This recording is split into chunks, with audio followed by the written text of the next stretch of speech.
1976 সালের পরে ফের একবার ভারতের লোকসভায় স্পিকার নির্বাচন হলো।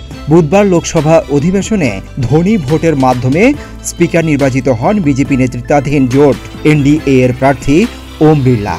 26 জুন এ তথ্য নিশ্চিত করেছে এনডিটিভি।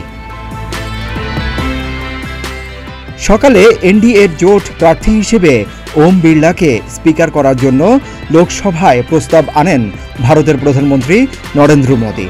এবার লোকসভায় 292টি আসন পেয়েছে এনডিএ জোট। ইন্ডিয়া জোটের আসন সংখ্যা 234। বিরোধী ইন্ডিয়া জোটের স্পিকার পদপ্রার্থী ছিল কংগ্রেসের কে সুরেশ। তবে শেষ পর্যন্ত ধ্বনি ভোটে জয়ী হন ওম বিড়লা। জয়ের পরে তাকে অভিনন্দন জানান প্রধানমন্ত্রী নরেন্দ্র মোদী। এ সময় তিনি বলেন, ওম বিড়লার আমলে অনেক ঐতিহাসিক সিদ্ধান্ত নিয়েছে সংসদ। গত অধিবেশনে অনেক গুরুত্বপূর্ণ বিল পাশ হয়েছে। আজ সংসদে নতুন ইতিহাস তৈরি হলো। সংসদের স্বার্থে অনেক কঠিন সিদ্ধান্ত নিতে হয়েছে। আশা করি এবারও আপনি সফল হবেন। রাহুল গান্ধী বলেন, বিরোধীরাই দেশের কণ্ঠস্বর। আশা করি সংসদে বিরোধীরা কথা বলার সুযোগ পাবে। আশা করি আপনি সংবিধান মেনে আপনার দায়িত্ব পালন করবেন।